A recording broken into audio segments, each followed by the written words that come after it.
Dennis Prager here. Thanks for listening to the Daily Dennis Prager Podcast. To hear the entire 3 hours of my radio show, commercial-free, every single day, become a member of Pragertopia. You'll also get access to 15 years' worth of archives, as well as the daily show prep. Subscribe at Pragertopia.com.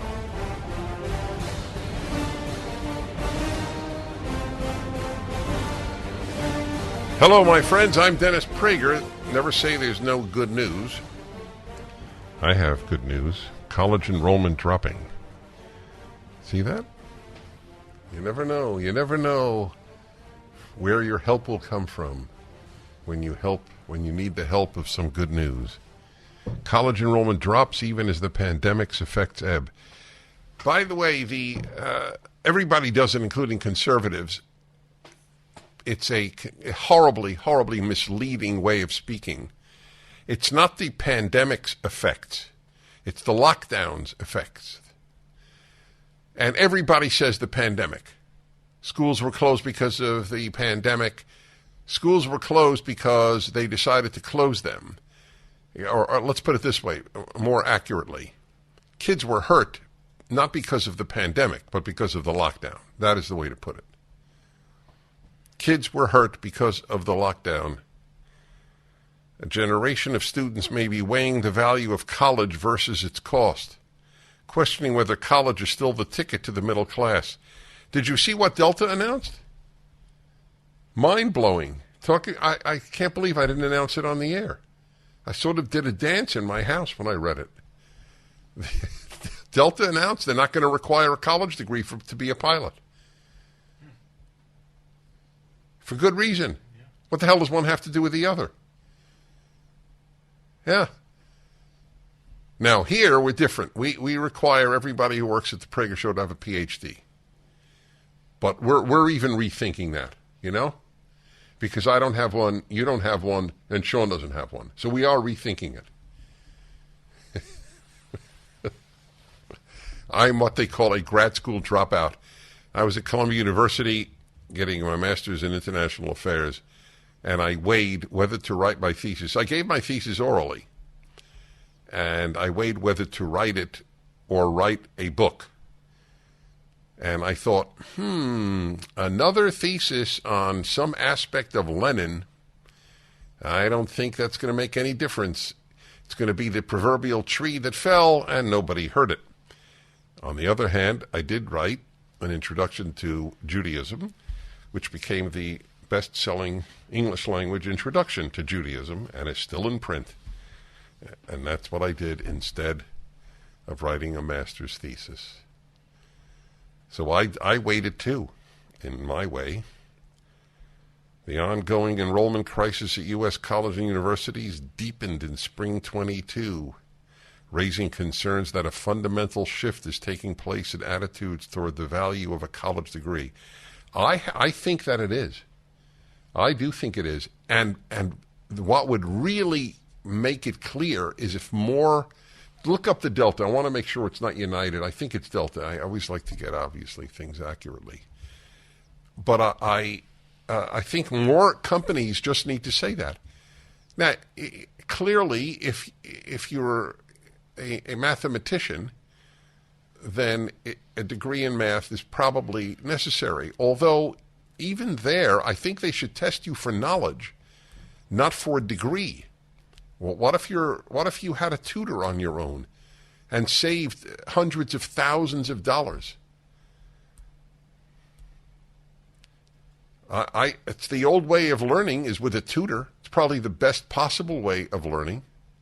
After all, didn't the teachers' unions tell us all of my life? Small classes can't get smaller than a tutor. That would work. Especially earlier this year, Delta Airlines joined other big carriers. Wow, Delta joined other big carriers in dropping a 4-year degree requirement. Yeah. I love it. How about if you can just fly a plane? Yes, that's right. I think that to fly an airplane, a degree in sociology, I don't see it as connected. Now to bad news. I didn't talk about it yesterday because I couldn't believe, so early reports of any of these horrors are so often incorrect. So I often wait a day or two, and yet now it seems. Here's the Daily Mail headline: harrowing footage emerges of desperate parents being restrained by cops while school shooter was inside locked classroom with their kids for up to 1 hour while SWAT team searched for a key. Police don't know how to enter a school classroom or a schoolroom or a school without a key.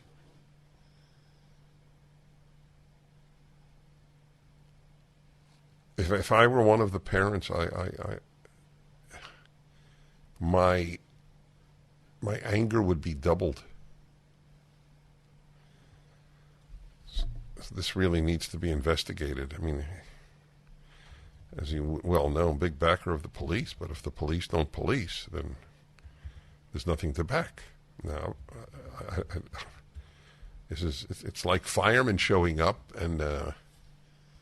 Well, we couldn't get in the house, so we didn't rescue anybody. Do you know, on a totally personal note, I'm not sure even why I'm saying it on the air, but as I have said all of my life, I'm not a talk show host. I'm a human with a talk show. Do you know I can't look at the pictures of the kids? I scroll down without pausing. It's too painful. That age, having been a parent, I'm a parent of two boys. That age, the loss of a child at any age is beyond belief. That is the nightmare of every parent. But when they're young like that, I think the pain is sort of increased. At any age, it's horrific.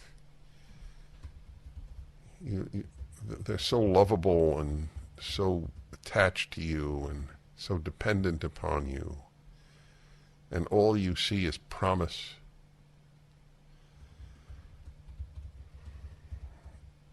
I don't want to dwell on that, and I don't want to dwell either on the ripple effect.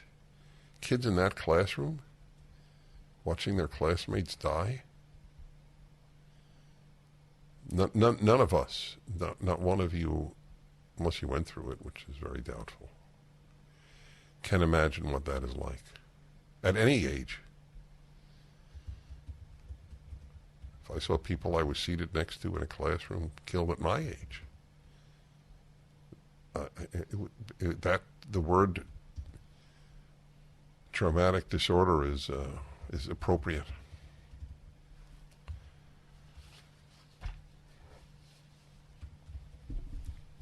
I hope these people can find the will, the strength, the friendships, God, to see them through. I know so many parents have lost children.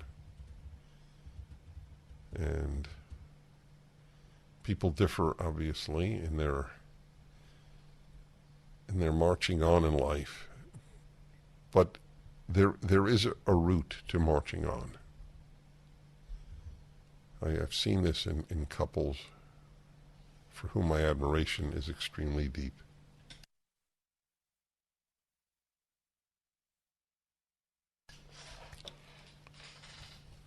Wall Street Journal has an editorial. If you compared the New York Times editorial or the Los Angeles Times, I won't even... The convoluted thinking, the immaturity of LA Times editorials is stupefying. But if you compared the Wall Street Journal editorial to that of virtually any other newspaper, major paper, you would see the difference between left and right. It is so thoughtful. It is so measured. And it hits upon one of my favorite words in the English language. The name of the editorial, the title is Young Men, Guns, and Guardrails. Guardrails is one of my favorite words. We resume momentarily. I'm Dennis Prager. The Dennis Prager Show. Dennis Prager here, and the real estate market is hot right now. People are taking advantage of low interest rates and economic uncertainty by investing in real assets. Whether you're a first-time buyer or just looking to make a change, the key to getting the property you want is being pre-qualified with cash in hand. That's why you should contact Andrew Del Rey and Todd Avakian at andrewandtodd.com. They are with Sierra Pacific Mortgage. Andrew and Todd are mortgage bankers, not brokers, so their team takes care of you personally from start to finish. In fact, you'll probably speak with either Andrew or Todd directly. Go online and fill out a few simple questions, and they can usually assess your situation right over the phone. Andrew and Todd are with you every step of the way. Go to andrewandtodd.com or call 888-888-1172, andrewandtodd.com, or 888-888-1172, 888-888-1172. Whenever I'm down, I call on you, my friend. All right, everybody. Telling you about the difference between the Wall Street Journal editorial and those of the others. Washington Post, New York Times, LA Times, doesn't matter. Theirs is all about guns. By the way, I am receptive to the idea that guns would be available only when you're 21 years of age, or at least some restrictions, but there is a problem. It is a constitutional problem. The Constitution says that the right to bear arms shall not be infringed. Now, if people want to pass an amendment saying that in that case it's 21, the danger with that, however, is that there is no instance in the history of the left that they stop. Then it's like civil rights. It all began with the completely morally correct law of not discriminating on the basis of race. The idea that a human being, because of his or her skin color, cannot stay at a hotel is obscene. Simple as that.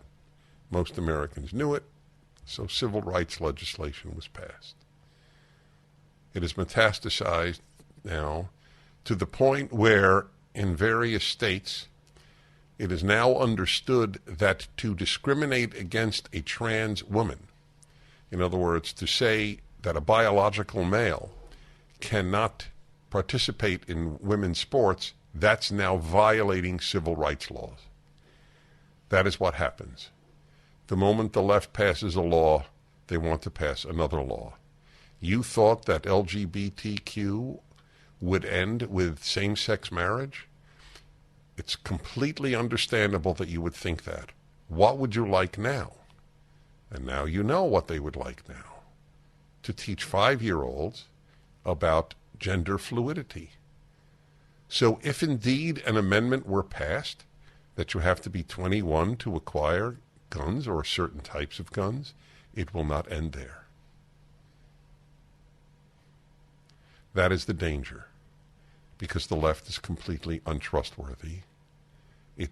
What you consider moral, and I consider moral, and is only the beginning of the overturning of precedents in life. By precedents, I mean the understood norms of human society.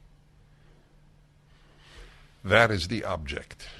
And in the case of guns, the object is that essentially no one have any. So that's what they editorialize about. Listen to this from the editorial in the Wall Street Journal. A man I don't dislike as much as I do Joe Biden, but man is, and I will put it as calmly as I can, a mischief maker named Barack Obama. As he often does, this is the editorial in the Wall Street Journal. Barack Obama summed up the single-minded response of the progressive side of American politics. Nearly 10 years after Sandy Hook and 10 days after Buffalo, our country is paralyzed, he wrote on Twitter, not by fear, but by a gun lobby and a political party that have shown no willingness to act in any way that might help prevent these tragedies. Well, there it is. And as the Wall Street Journal then puts it, leave it to the former president to demonize his political opponents in the wake of an act of madness.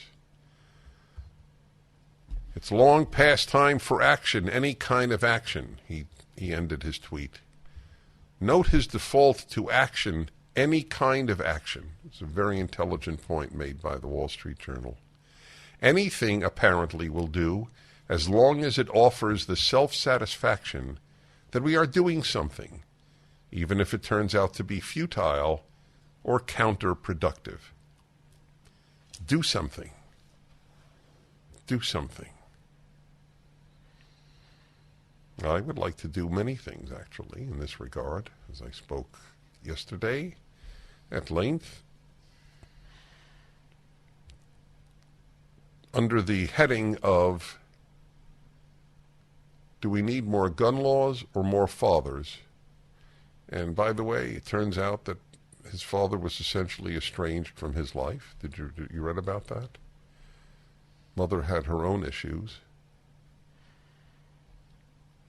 obviously. I have another bombshell for you, however, in a moment. We continue with the Wall Street Journal editorial. Would background checks beyond those that already exist help? That's the question. Unlikely, since these young men rarely have a criminal record. A 6-day waiting period to receive a gun after it's purchased? Not for someone who is determined to kill. A ban on purchasing a rifle until the age of 21? As Governor Greg Abbott pointed out Wednesday, 18-year-olds have been able to buy long guns in Texas for more than 60 years. Yet for decades, mass shootings were rare. This is something that I have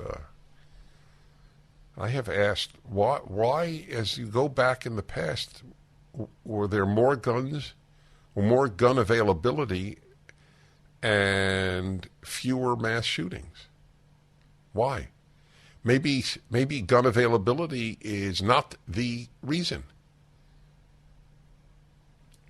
That's the key. Do you think that these are happening because of gun availability or because of massive social breakdown in this society called the United States? The recent proliferation of mass shootings suggests a deeper malady than gun laws can fix. This is exactly, they're making the point in their excellent language that I have been making. Firearm laws were few and weak before the 1970s. Yet only in recent decades have young men entered schools and supermarkets for the purpose of killing the innocent. We return. Towels just don't seem to dry you anymore. They feel soft and lotiony in the store, but you get them home and they don't absorb. Well, Mike Lindell at MyPillow found that out around 2006, and towels changed forever. He found the best towel company right here in the USA. They have proprietary technology to create towels that feel soft but actually work, and that happens to be true. I use them. They are all made with USA cotton, and they come with the MyPillow 60-day money-back guarantee. 6-piece set, 2 bath, 2 hand towels, 2 washcloths. Regularly $109.99, now $39.99. Just go to MyPillow.com and click on the new radio listener specials and get deep discounts on all MyPillow products, including the towels, by entering the promo code Prager, or call 800-761-6302 for these great radio specials. MyPillow.com, promo code Prager. Hi, everybody. I'm Dennis Prager, and I welcome you to, or back to the show. Those of us who observe society, specifically American society, although I think this is a crisis in the West generally, are only too aware of the crisis of the male. Yes, I do believe in a binary sexual distinction. There are men and women, period.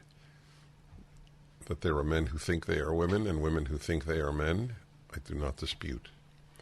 But there are only men and women. And the crisis among men, there's a terrible crisis among women, which I've talked about on many occasions, and certainly about men. Well, yesterday, an important book on precisely this subject came out from by one of my favorite thinkers. In fact, he's done a PragerU video, which is titled, How Dark Were the Dark Ages? He's a historian, a philosopher, a theologian, and I love the wide grasp of his interests. No Apologies, Why Civilization Depends on the Strength of Men. And he is Anthony Esolen, E-S-O-L-E-N. He is writer-in-residence at a college in New Hampshire, Magdalen College. He used to be at Providence, and they didn't like the fact that he thought Western civilization was worth preserving. That is the state of our colleges and universities today. Anthony Esolen, welcome to the Dennis Prager Show. Hello, Dennis. It's great to be back here with you. It's mutual. By the way, I'm just curious. There's a state I can't make out. I have a sense of, I've been to all 50 states, just in Alaska again last week. I think I know my country pretty well. I have no sense of New Hampshire. Can you just summarize the state you live in for me? Some farmland, mainly full of rocks and flint in the south, and less farmland and more flint and rocks and mountains in the north. A beautiful state with a lot of rushing streams and, very cold weather in the winter. And right, but what is it philosophically? Well, now, it was the last of the New England states to retain some sense of conservatism, but I think that is that's fading fast. We've been a sort of bedroom state for the Boston area and the tech ring around Boston, the belt around Boston for a while, and that has skewed the politics to the left. Right. So, okay. So Boston or Massachusetts has done to New Hampshire what California did to Arizona, what New York did to Florida until DeSantis. Right. Yeah. And in fact, I've been told, I don't know have any way of verifying this, but that sometimes voters from Massachusetts come on over to New Hampshire because our elections still tend to be hotly contested. And all they need to do, according to the person I talked to, all they need to do is express a future desire to live in New Hampshire, and they can cast. So their preferred pronoun is New Hampshire. Yes, that's how it works. You're really from Massachusetts, but you feel you are from New Hampshire, and apparently that suffices. You felt that way since you were 4 years old. Right. You started to play with apple pickers and things like that. I mean, it's just New Hampshire. Do you like living there? Yeah, actually, I do. It's people in the rural areas, right? I mean, again, it's an urban-rural. Right, it's true everywhere. People in the rural areas tend to be a bit more sane. That's because right. They have to live closer to the earth. They can't go off into fantasy land so easily. That's a very interesting question. We won't dwell on it now. Why? I've done a lot of work on this in my Bible commentary because God has the Bible has a negative view of cities. People always forget that the Tower of Babel was not the only thing they built. They built a city, and it's every time And the first the tower, builder of a city mentioned in Bible. That's is right, and it's a problem. Cain. It's a problem. So let's talk about men here, and the subtitle of your book, No Apologies: Why Civilization Depends on the Strength of Men. What does strength of men mean? Several things. The most basic thing, right? But it's still something that we really can't get around, is in fact, this is not the most important thing, but it is a fundamental thing. In fact, men are stronger physically than women are. It's not by a little bit either. If we can imagine a society in which basically everyone is doing physical labor, everyone is outdoors, everyone is doing physical labor, then there essentially is not going to be any overlap at all. The strongest woman is going maybe to be about the equal of the weakest man. But in general, there's a complete separation. And it's necessary for us to consider this because this is how the human race grew up, right? This has been built into our DNA, so to speak.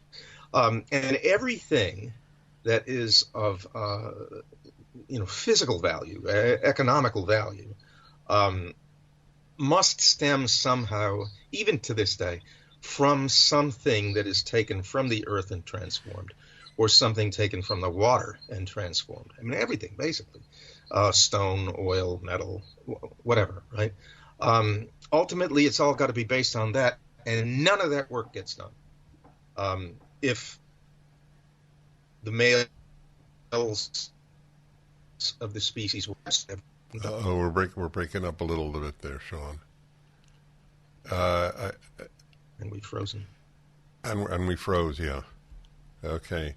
He's on Skype, and that's because we tried a video. It's clean. It's now clean? Okay, let's try it again. Sorry, Anthony. No. Yeah, okay, good. So I think, if I may, I presume that the answer of the cultural left would be that was true for all of human history, but physical strength is no longer nearly as important. Machines do that work. So it's now really only an issue of mental acuity, and there women and men are equivalent. That's what they would say. That's what they would say, and of course they would be wrong on two counts, or perhaps three counts. First, it is simply not true that the physical strength is no longer needed. It's no longer needed by a large portion of the populace, but still we absolutely do depend ultimately on those bodies that get the stone and the oil and whatnot out of the earth. Even handling the machines requires a good deal of physical strength. It's everywhere you look, right? If you look at a road, that road has got to be paved by men. You will still see men out there with shovels, right? That stuff is still going to be necessary. It's always going to be necessary. And the second answer to it is that we still are the kinds of beings that we are, even if we're not doing that kind of labor, right? And a sane society would acknowledge this fact and allow boys especially to be able to express in healthy ways this greater physical strength, to take advantage of it, right? It's there, it should be developed, and it should be used to good purpose. The third thing is that though I think the intelligence of men and women is equal, the quality is different, and there's a certain aggressiveness about the male that comes into play here, and that is also, I think, crucial for the development of civilization. It's what I call in the book, what I call the arrow. The arrow seeks to change something, to dismantle it, perhaps, to penetrate it, blow it apart. do something radical, right? And not just rest calmly with things as they are. So to create. Yeah. Yeah. All right. Which also means very often to destroy. Yeah, well, right, which is a problem. That's the problematic part, I would assume. The book is No Apologies, Why Civilization Depends on the Strength of Men.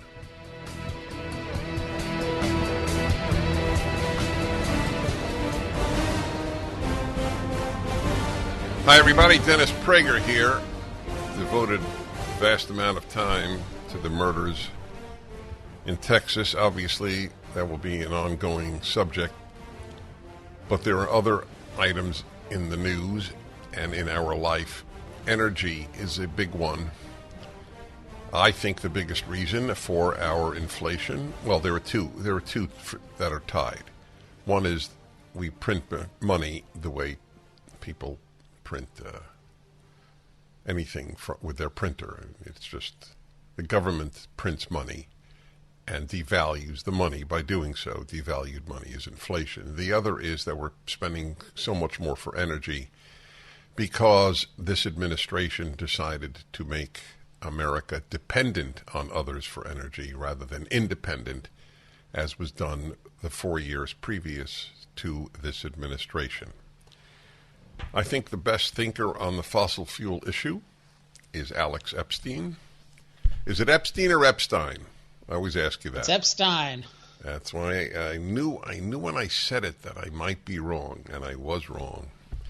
By the way, you're right, because it comes from German, and it would be Stein there. So well, a lot of people say Epstein, so I really never cared, except, Jeffrey Epstein came along, and I feel like, let me get a little bit of differentiation now. God. Well, thank God your name isn't Jeffrey. Let's put it. You should right. be grateful for big favors. Yeah, you might have to change it in that case. Yes, really exactly. To That's change right. That. Alex Epstein, I think he is the most important thinker on this subject. That's a big statement on my part. His latest book out this week is Fossil Future: Why Global Human Flourishing Requires More Oil, Coal, and Natural Gas, Not Less. Where was the report? Maybe my producer knows, maybe you know, maybe neither of you knows, but I just read a report in a left-wing source that it's going to be so long before we can actually transition to what is called a green energy world. Are you familiar with this latest report of saying that? Well, you're seeing different people. So, there was a big UN person recently who had said something to that effect. But what's basically happened is there's been this mythology. There's sort of two ideas behind we should rapidly eliminate fossil fuels. One is they're causing this climate catastrophe that will become an apocalypse. Number two is that they're rapidly replaceable by so-called renewables, mainly solar and wind. And what we've seen is all these countries have invested huge amounts in these renewables. They've given them huge favoritism, and they've restricted fossil fuel investment, production, and transportation on the lie that these unreliable renewables would replace them, and it's failed. And so now we're short of fossil fuels, and we have a global energy crisis. And so the idea that, now it's going to work to rapidly replace them is even delusional people are not as deluded anymore. Really? That's happy to hear. When GM announced, some of them are not as deluded. Right? John okay. Kerry, yes. Joe Biden. Okay. Yes. That's good. Correct. I thank you for modifying it. GM announced that by 2030 it will not be producing anything except electric cars. A, do you believe that's true? B, why are they doing it? I doubt it's true. I mean, of course, Tesla only produces battery cars, so it's possible to be such a manufacturer. I mean, I think the basic thing that people don't get is that there's no scalable way to replace gasoline cars with EVs. And so you can have some minority of people doing it, but if everyone tries to do it, you're going to run into massive shortages of all the raw materials. We're already having skyrocketing lithium prices at a tiny scale of EVs. So why are they doing this? I think a combination of status, trying to anticipate future government mandates, And I think they probably haven't thought through the scalability issues. I doubt Mary Barra has fully, I think that's who runs GM, has fully thought through these issues. What does a scalability issue mean? So scalability issue means how do you produce something at a given price or a lower price on a much larger scale? And one thing that all of these green things have in common is they involve many multiples times more basic elements than we're using today. So lithium is an example where people are talking about we need 100, 1,000 times more lithium.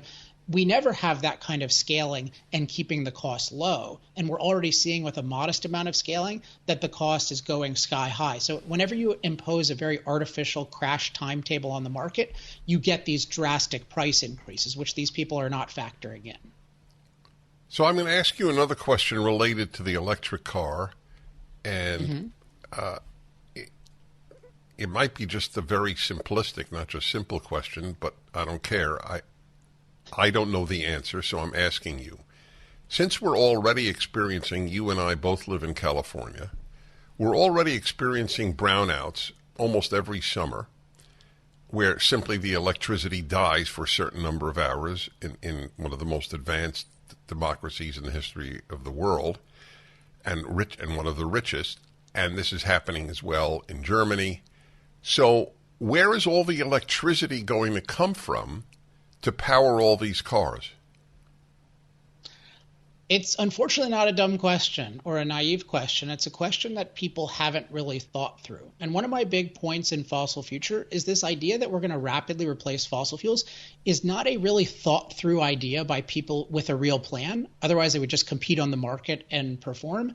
It's by people with a deep hostility toward energy, not just fossil fuels, but also nuclear and hydro, who are just looking for a rationalization. So they say, yeah, okay, we'll build solar and wind. Don't worry about us getting rid of fossil fuels. Don't worry about shutting down the pipeline. Don't worry about banning leasing on federal lands because we have this magical solution. And then you look at the details and it's like, you haven't thought this through at all because you're already making electricity more expensive, more scarce, less reliable, and then you're massively going to increase the demand based on EVs. So there's no real thinking going on here. It's just rationalizing an agenda of eliminating our mainstream energy use, which is really, I argue, about eliminating human impact on Earth. Why do you argue that? I know that's a big theme of yours, so elaborate. So the easy thing to think is that the anti-fossil fuel movement is just really focused on CO2 emissions. And they're just so concerned that our rising CO2 levels that we've caused by our CO2 emissions from fossil fuels, that's making the world a bad place. But we see, wait a second, they also oppose nuclear, which is the most promising and proven alternative to fossil fuels. They oppose hydro, which is the next one after that.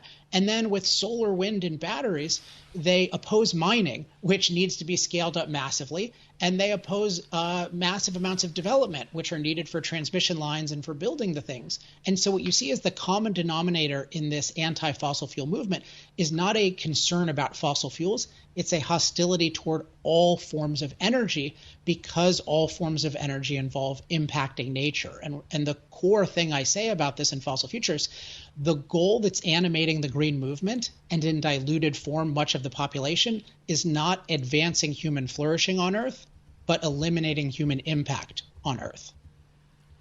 Bravo. Just bravo. That is the core element.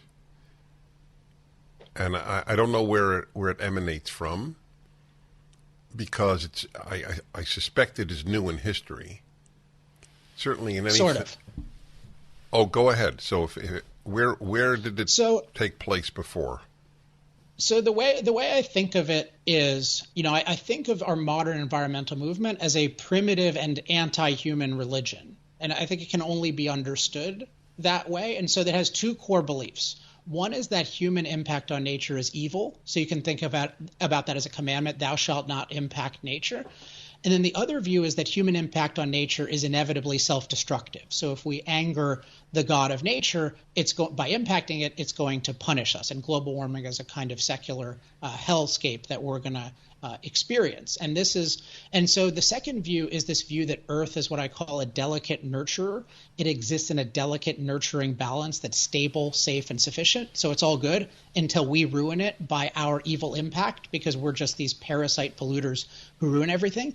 Now, for primitive people, this is the primitive part, that kind of made sense before you have science and understand cause and effect. It doesn't rain as much as you want, you're mad. You think it's your fault, right? It rains too much, you're upset. You think it's your fault. But when we have science, it's crazy to think of Earth as a delicate nurturer, since it's clearly what I call wild potential. It's dynamic, it's deficient, it's dangerous. We need to massively and productively impact it in a way that the benefits far outweigh the negative side effects to benefit human life. But so the thing that's more modern about it is the anti-human part of it, because the primitive people weren't really anti-human. They were just sort of scared of these different nature gods and forces they didn't understand.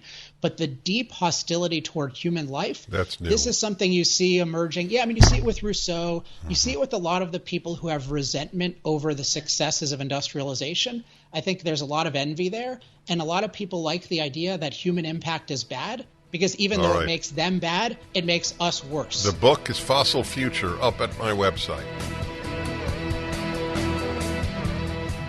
And talk of all the things we did today. Speaking with Alex Epstein, there's no better thinker on the issue. I mean, just the last comments that Alex made were so important. What drives the environmentalist movement is ultimately a preference for nature over humans.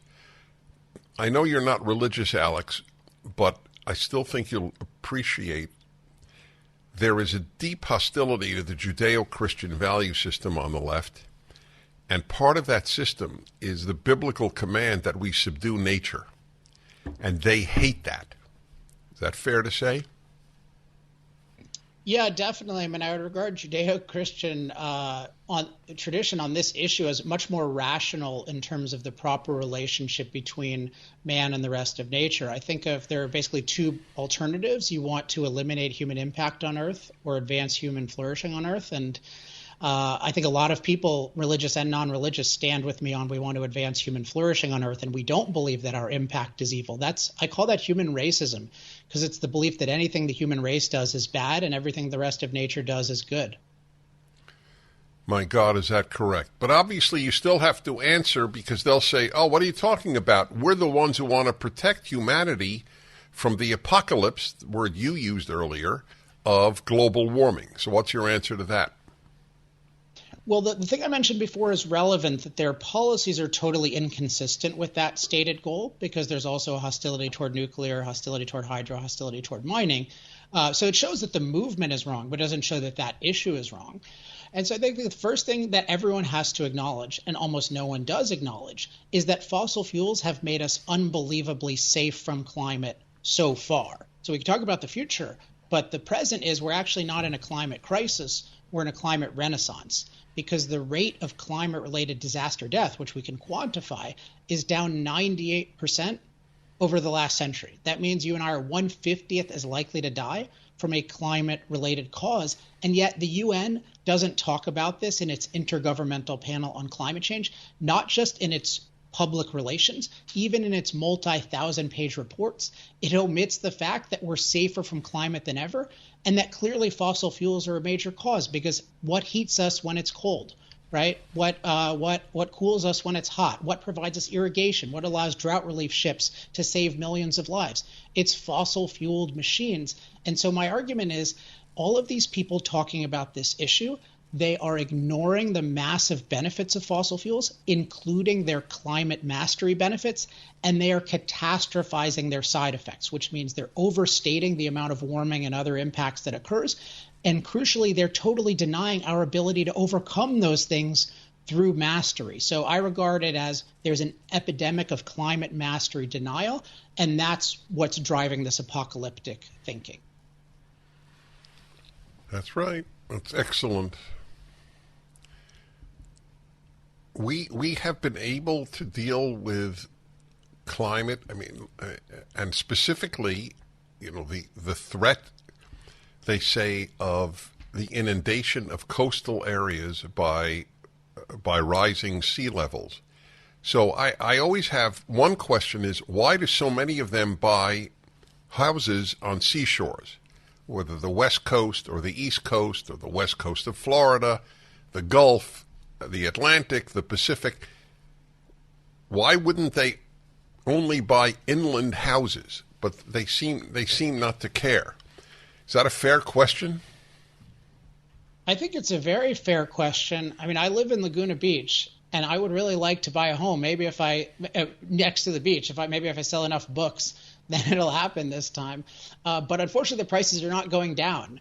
Despite I want to live right next to the ocean, and those places are going up in price. And what I think it points to is that there's a very deep insincerity in this discussion of a climate crisis. Climate crisis was something people experienced 100 years ago when they actually had to deal with the constant ravages of the naturally dynamic and dangerous climate. Today, it's a theoretical thing that especially for thought leaders and for high status people, it's just a thing that you say you really care about in order to get status. I mean, you look at the Davos thing that has just been occurring this week. I mean, these are, billionaires flying jets to get here. You think they're really afraid in their bones that the climate is going to have some vengeance against us and ruin their lives? Or do they just love the idea that there's an evil that they are saving the world from? Exactly right. Have you ever debated any of the environmentalists? Oh, yeah. Yeah, for sure. I've debated, I think, more than anyone has. It's harder and harder to get them. It's so hard. That's why I'm asking, because the lengths I go to. So, but there have been some. I don't know what's your first name. McGibbon, have you debated him? Yeah, so we debated in 2012. So I didn't know nearly as much back then, but people can watch that. That's actually how I got the book contract for The Moral Case for Fossil Fuels. An agent saw that and said, hey, I thought you did really well.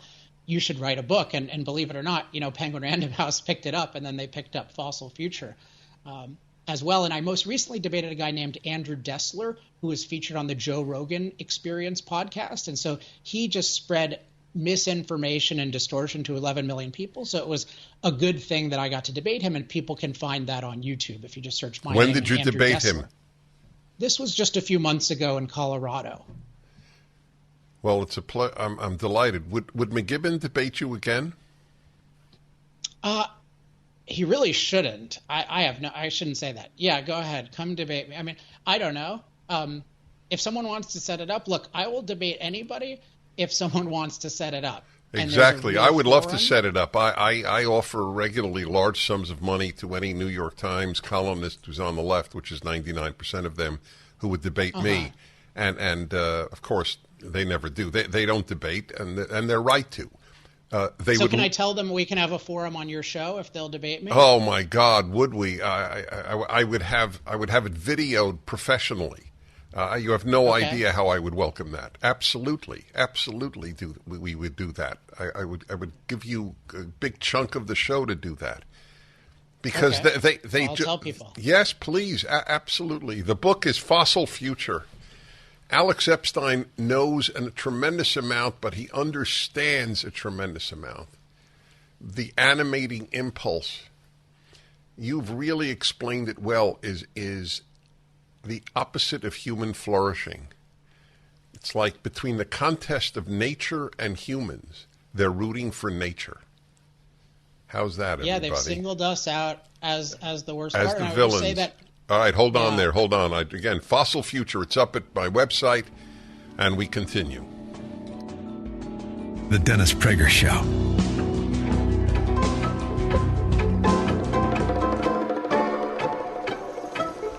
Hi, everybody. I'm Dennis Prager. Oh, good. I have a disagree. Good. This is a good one. I'm glad. If you don't agree with Alex Epstein, please call in. Alex Epstein is the author of a book that came out this week, Fossil Future, Why Global Human Flourishing Requires More Oil, Coal, and Natural Gas, Not Less. And now you have, by the way, it's very interesting, you're the founder of the Center for Industrial Progress, but your project is the Human Flourishing Project, correct? I'm not hearing him, Sean. It's a podcast of mine. Oh, it's a podcast. You don't hear me? Yes, no, I do. I hear Yes. you fine. It's It's a And what is the name of the podcast? It's called the Human Flourishing Project, and the basic idea is human flourishing is the theme of my work on energy, but I like studying it in other areas, so I have a podcast where I discuss it in other areas. Give me an example of another area. Well, a big area that I focus on is actually our creative and productive life. I'm a big fan of what I call relaxed productivity, which is the idea that we should produce tremendous amounts of value, but really enjoy the process instead of just being stressed by it all the time. And it's something I plan to write a book on at some point in the not too distant future. And so that's kind of, I think, one key aspect of flourishing that's misunderstood is that productive work can really make you happy, but it has to be approached a certain way. And I think, you study a lot of these kinds of things on the Happiness Hour, which is, my favorite part of your show. And I'm very interested in these kinds of issues, and I integrate them all under human flourishing. I love it. I love the name of the podcast. Is that how people find you? They just type in Human Flourishing Project? Yeah, if you just type it in on Apple. I've been a little bit delinquent in new episodes, but I think there are 98 episodes, so you got plenty to catch up so on. You could binge watch for a while. Yes, exactly.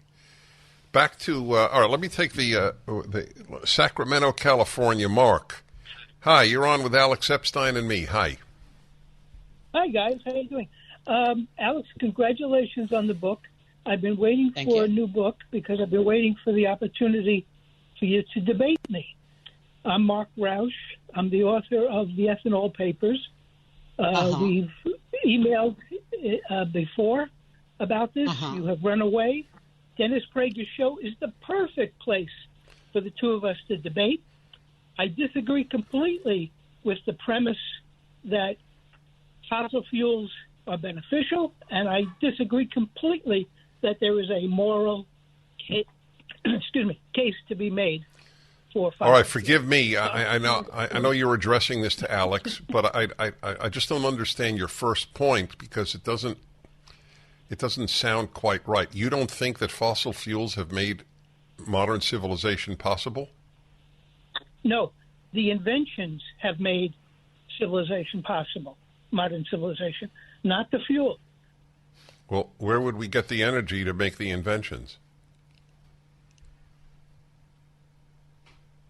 Is he gone? Hello? Now, I happen to agree with Alex on climate change. I agree with you Dennis, on climate change, that it's a fraud and all that stuff. So that's not the issue. I'm not debating from that. I'm debating from the perspective that fossil fuels are terrible. Wait, if you're not worried about the climate change apocalypse as a result of carbon emissions from fossil fuels, why are they terrible? Because they cause pollution and they cause disease and ultimately they cause wars. Okay. All right. So you guys can arrange a debate between the two of you. If you'd like to comment, Alex, please do. Yeah, I mean, this is a big subject. Mark kind of has an interesting kind of challenge because he's focused on the more conventional negative side effects of fossil fuels, which I actually think are more important than the climate side effects. I think the hard point for him to make is he basically argues, as far as I remember, that ethanol, so plant-based fuels, can outcompete fossil fuels on a global scale and provide energy for billions of people. And I simply think there's no evidence of that whatsoever. So that's what I'll say for now, and people can check out Chapter 6 of Fossil Future for some more details. Thank you for calling. The book is Fossil Future: Why Global Human Flourishing Requires More Oil, etc. Unfortunately, China agrees with you. That's the irony. And so while we and Germany and other countries start impoverishing ourselves and pushing ourselves into terrible inflation over energy, they're increasing their use of coal, for example. Is that correct? Yeah, for sure. This is one of the big motivations for me to write the book is we're not going to pursue global net zero. That's not a realistic possibility. What is a realistic possibility is what I call unilateral disempowerment. All right, explain that in a moment. I want to tell everybody again, the book is Fossil Future. It's up at DennisPrager.com. Dennis Prager here. Thanks for listening to the Daily Dennis Prager Podcast. To hear the entire 3 hours of my radio show, commercial-free, every single day, become a member of Pragertopia. You'll also get access to 15 years' worth of archives, as well as the daily show prep. Subscribe at Pragertopia.com.